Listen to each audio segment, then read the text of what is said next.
நாம் நடத்திய ஒரே ஒரு அனைத்து கட்சி கூட்டம் இந்தியா முழுக்க நம்மை நோக்கி கவனத்தை திருப்பி இருப்பதாக திமுக எம்பி கூட்டத்தில் முதலமைச்சர் ஸ்டாலின் பேசியிருக்கிறார். தொடர்பான விவரங்களோடு இணைகிறார் செய்தியாளர் ரமேஷ். ரமேஷ் வணக்கம். என்ன பேசியிருக்கிறார் முதல்வர்? விவரங்களை பதிவு பண்ணலாம் ரமேஷ்.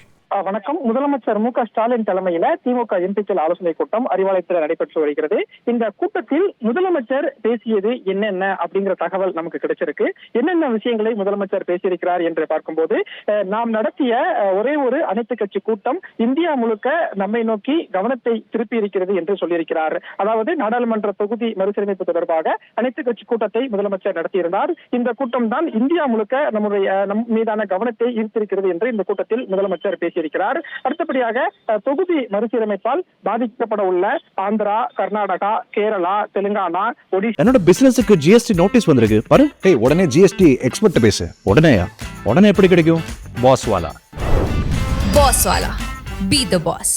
மேற்கு வங்கம், பஞ்சாப் ஆகிய 7 மாநிலங்களில் உள்ள 29 கட்சிகளுக்கும் முதலமைச்சருக்கும் நான் கடிதம் அனுப்பியிருக்கிறேன் இந்த தொகுதி மறுசீரமைப்பு விவகாரம் தொடர்பாக என்று இந்த கூட்டத்தில் பேசியிருக்கிறார். மேலும் ஒவ்வொரு மாநிலத்திற்கும் தலா நம் சார்பில் ஒரு அமைச்சர், ஒரு எம்பிக்கள் அடங்கிய குழு நேரில் சென்று தொகுதி மறுசீரமைப்பு விவகாரத்தால் ஏற்படக்கூடிய பாதிப்புகள் என்னென்ன என்பதை நேரில் விளக்க வேண்டும் என்றும் முதலமைச்சர் இந்த கூட்டத்தில் பேசியிருக்கிறார். அதே போல தொகுதி மறுசீரமைப்பு பிரச்சனையில நமக்கான உரிமையை பெற இது ஒரு தொடக்கம் தான். நம் கோரிக்கைகள் முழுமையா வெற்றியடையும் வரை இந்த போராட்டமும் முன்னெடுப்பும் தொடரும் என்று இந்த கூட்டத்தில் முதலமைச்சர் பேசியிருக்கிறார். அதே போல தொகுதி மறுசீரமைப்பு, நிதி பகிர்வு, மும்மொழி கொள்கை வழியா இந்தி மொழி திணிப்பொன்னு தொடர்ச்சியா நம்மள பாஜக அரசு வஞ்சிக்கிறாங்க.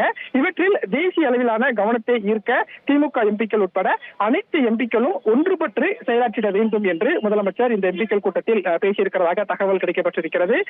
அதே போல் தொகுதி மறுசீரமைப்பு என்பது தனிப்பட்ட ஒரு கட்சியின் பிரச்சனை அல்ல, தமிழ்நாட்டின் பிரச்சனை, பல மாநிலங்களின் பிரச்சனை. எனவே திமுக எம்பிக்கள் தமிழ்நாட்டின் அனைத்து கட்சி எம்பிக்களையும் ஒருங்கிணைத்து தேவையான முன்னெடுப்புகளை டெல்லியில் மேற்கொள்ள வேண்டும் என்றும் முதலமைச்சர் தெரிவித்திருக்கிறார்.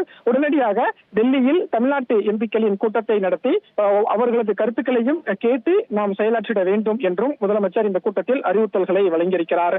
அதே போல் மும்மொழி கொள்கை பிரச்சனையில் நம் வாதங்களை மிக எச்சரிக்கையோட நாடாளுமன்றத்தில் வைக்க வேண்டும். ஹிந்தி திணிப்பை தான் நாம் எதிர்க்கிறோமே தவிர ஹிந்தி மொழியையோ அந்த மக்களையோ இல்லை என்பதையும் நாம் அழுத்தம் திருத்தமாக நாடாளுமன்றத்தில் பதிவு செய்ய வேண்டும். ஹிந்தி உட்பட எந்த மொழி குறித்தும் வீண் விமர்சனங்கள் வேண்டாம் என்றும் நாடாளுமன்ற உறுப்பினர்களுக்கு முதலமைச்சர் ஒரு அறிவுறுத்தல்களை கொடுத்திருக்கிறார். அதே போல் எங்கள் மாநிலத்தில் இருமொழி கொள்கை மூலமா அடைந்திருக்கும் வளர்ச்சியை பாருங்கள்.